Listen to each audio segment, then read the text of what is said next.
Notre premier dossier du jour, la décentralisation, on attendait l'installation de 26 nouvelles provinces le 30 juin. Cela n'est pas arrivé, cela n'a pas été une surprise, mais pourquoi? Nous en parlons avec un expert, je vous l'ai dit tantôt, Norbert Yambayamba, expert en décentralisation. Bonsoir, bienvenue sur le plateau de Télé 5 ans. Ça fait quand même un bail on ne vous voyait plus. Bonsoir d'abord pour l'invitation. Il faut dire que depuis un certain moment, j'étais un peu malade et pendant ce temps, j'aurais même voulu me reposer un peu. Mais bon, pour l'instant, je pense que je me sens assez bien et puis je suis à même donner des éléments de réponse par rapport aux préoccupations de notre peuple. Ah, très bien. Alors, on commence tout de suite avec cette question. Pourquoi n'a-t-on pas installé les 26 nouvelles provinces le 30 juin comme on l'avait annoncé? Vous savez, dans toute planification, il y a toujours une série d'activités prévues. Et lorsqu'on prévoit les activités, il faut savoir les poser.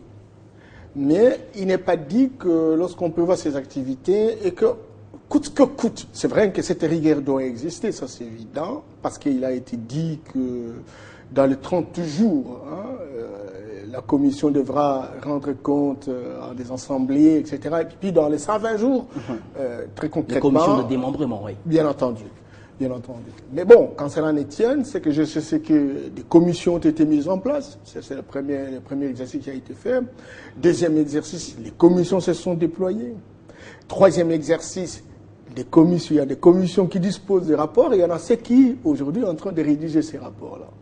Et moi, ce qui m'intéresse le plus, c'est que le processus de décentralisation est irréversible. Les actes sont posés et plus personne ne va reculer. Parce que ce sera la plus grande réalisation de notre pays, la restructuration géographique. Vous pensez? Nous sommes une masterdate. Nous sommes 4 fois et demi la France. 5 fois l'Allemagne fédérale. 9 fois le Japon. Irréversible. Donc, on a intérêt véritablement à aller dans cette direction-là. Et donc, il faut poser des actes, il faut une volonté politique. Et cette volonté politique doit se concrétiser à travers les actes. Et moi, je pense, je reste positif. C'est vrai que, bon, ça a pris beaucoup de temps. C'est vrai qu'on n'a pas respecté les échéances. Mais c'est aussi vrai qu'en fait, certaines actions démontrent très clairement qu'on est en train d'y aller. Il ne faut pas être pessimiste, il faut positiver cela, encore qu'il faut que les choses s'accélèrent pour qu'on ait le résultat. Et le résultat, ça veut dire avoir nos provinces. Et ces provinces, véritablement, doivent fonctionner comme des républicaines. Et ces républicaines doivent apporter des services de qualité à notre peuple. C'est ça ce qui est recherché, la lutte contre la pauvreté. Et c'est ce qui intéresse le plus. Alors, vous avez dit tantôt que, il faut prendre notre temps, mais pourquoi avoir, ma foi, annoncé 30 jours, au bout de 30 jours, des commissions, des travaux en commission, on arrive à l'installation, mais pourtant on savait que c'était une gageure, on n'allait pas y arriver. Pourquoi? Et pourtant on a pris 3 ans, même pas, c'est en 2009 qu'on devait installer. Si on s'en tient à la Constitution, ces provinces, on l'a pas fait, on le fait maintenant, et on prend encore du temps, c'est-à-dire on maîtrise, c'est comme si on ne maîtrise pas très bien la chose. On y va parce que, bon, il y a des agendas, oui, comme ça. Je ne voudrais pas aller du côté objectif secondaire par rapport aux actes qui sont posés. Mais je vois véritablement en parce face... qu'il en existe. Je vois en face ce qui est posé comme acte. Oui. Mais je considère ça comme de douleurs d'enfantement. Vous savez, ce processus a été consacré par la Constitution. Et cette volonté du Constituant, c'était véritablement d'aider le Congo à booster les développements. Eh bien, bon, quand cela ne tienne, vous savez qu'il y a un tel processus, d'abord apporte certains avantages à certaines entités, et puis retire certains avantages à d'autres entités, etc. Et puis bon, la volonté peut être significative, peut être régressive, etc. Donc bon, on a constaté effectivement qu'on a fait autant d'années sans qu'on ait pris la vitesse optimale. Mais quand cela ne tienne aujourd'hui, il y a une volonté très volontariste au travers la sortie d'un certain nombre de lois qui déterminent véritablement l'avenir de la décentralisation dans notre pays. Donc, moi, je considère que ce qui s'est passé par le passé, le non-respect des échéances, la faiblesse de la volonté politique, constituent des douleurs d'enfantement du processus. Il faut voir véritablement l'avenir autrement en se disant qu'est-ce qui est faisable aujourd'hui, quels devraient être les dividendes qui doivent retentir sur nos concitoyens et qu'est-ce qu'il faut faire en termes de stratégie pour que véritablement cela puisse avancer. Et ça, c'est la préoccupation et j'estime que cet échange va permettre à ce que l'on puisse véritablement scanner la situation pour savoir où est-ce qu'on en est et qu'est-ce qu'il reste à faire, encore que ceux qui ont la décision puissent véritablement les prendre. Mais bon, croyez-moi, hein, chaque action correspond à un budget. Et si on fait la planification, il faut savoir déterminer également le budget, parce que vous avez vu qu'il y a eu, ils sortent parce que les choses ont été conçues pour que ça se réalise au même moment. Vous savez, il y a des commissions qui se sont déployées, il y a d'autres commissions qui ont suivi, etc. Les choses ne se sont pas faites de la même manière. Quand vous regardez la province orientale, oui. On a même présenté les rapports au niveau du bureau des assemblées, de l'Assemblée provinciale, etc. Donc, entre-temps, d'autres provinces n'ont pas encore présenté ces rapports-là. Alors, chaque commission de province présente son rapport indépendamment des autres. C'est comme ça que ça se passe. Il n'y a pas. Non, les souhaits auraient été que, bon, les moyens soient mis en disposition, les commissions se déploient au même moment, ils font le travail dans les délais tels que requis exigés par la loi, les textes réglementaires, et puis ils reviennent, ils déposent les rapports au niveau des assemblées provinciales, et c'est dans les 30 jours, ça c'est évident, le travail à réaliser, et après, d'office, lorsque ces assemblées provinciales prennent acte, et c'est automatiquement, n'est-ce pas, les députés, les anciens, reviennent dans les provinces de provenance, qui sont devenues aujourd'hui de nouvelles provinces, et procèdent véritablement à l'élection d'un bureau provisoire, bureau définitif, et puis on élit le gouverneur, on élit le gouverneur de son vice-gouverneur, et voilà, c'est l'éclatement pratiquement de la province. Mais bon, tel n'a pas été le cas. Même s'il a été prévu que c'est dans les 120 jours que c'est là, véritable. Ça ne peut pas excéder. C'est jusqu'à mi-août, semble-t-il. Bien entendu. Ça ne peut pas excéder 120 jours. On ne pourra pas tenir ce délai. Et à partir de la promulgation, à partir de la mise en place de commissions. Des commissions. Bon. Donc, mi-avril, bien entendu. Donc, en juillet, ici, on devrait déjà procéder à l'élection de gouverneur.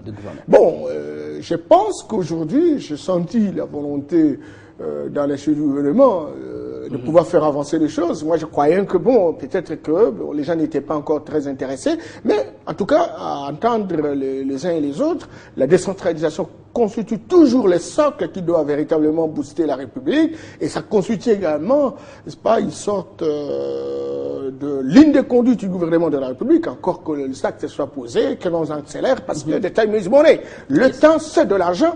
Il faut savoir faire un effort de rigueur pour que les échéances que l'on détermine, ces échéances soient respectées. Et c'est de cette manière-là que les gens vont véritablement comprendre que nous sommes en train de prendre en charge notre pays et que nous sommes crédibles par rapport à ce que nous prenons comme engagement et à ce que nous prenons comme texte réglementaire de notre pays. Alors, en 2009, enfin, la période de 3 ans, la première période d'installation de ces provinces, on a évoqué, entre autres raisons, en tout cas parmi les raisons essentielles, le financement de l'installation de ces nouvelles provinces. Et maintenant, est-ce que nous sommes prêts, financièrement parlant, pour l'installation de ces provinces? Norbert Yamba, expert en décentralisation. Écoutez, un expert n'est pas un devin pour savoir véritablement si... Mais oui, il peut quand même nous répondre mieux que quiconque. Il y a l'argent ou pas. Ce que je sais, c'est que lorsque, dans une loi, on fait une planification, parce que cette loi, lorsque vous lisez la loi qui détermine les modalités la loi de programmation. La loi de programmation, bien entendu. Et donc, c'est toute une planification. On vous dit dans les 15 jours, on vous dit dans les 30 jours. On n'excède pas 120 jours. C'est très clairement que voilà, les moyens ont été décaissés, on sait le nombre de commissions, on sait le travail qui doit être fait, etc. Et donc, au moins, on a une idée d'un budget conséquent. On a une idée, c'est combien le budget oui. Bon, ça, je ne connais pas véritablement ce budget, ça reste dans les il semble même, certaines langues, je ne sais pas si ce sont des mauvaises langues, qui ont dit que, bon, voilà, ça n'est pas prévu dans le budget actuel Il n'y a pas voilà, c'est pas libellé, c'est pas prévu. Hein. On n'a pas mis de l'argent, on ne mettra pas de l'argent de côté pour l'installation de nouvelles provinces. Donc on ne sait pas comment on va y aller. Déjà, vous dites que vous ne savez pas combien ça va nous coûter. Bien entendu. C'est un peu compliqué. Oui, c'est bon. Ça, je ne sais pas, mais ce que je sais, c'est que effectivement, ça constitue un défi pour le gouvernement de la République lorsque on a des priorités, lorsque ces priorités sont articulées en termes de programmation dans une loi. Publié, promulgué par le président de la République, et donc ça doit faire l'objet de budgétisation, c'est très important, moutandis pour d'autres, comme les élections, etc. Donc tout ça, lorsque ça devient une priorité, il faut savoir programmer ça et articuler ça véritablement dans le budget qui constitue véritablement le socle, la boussole qui détermine l'action du gouvernement de la République. Mais bon, quand cela ne tienne, il faut savoir positiver les choses en se disant... oui, il n'y a pas eu budget, mais il y a des cas de force majeure.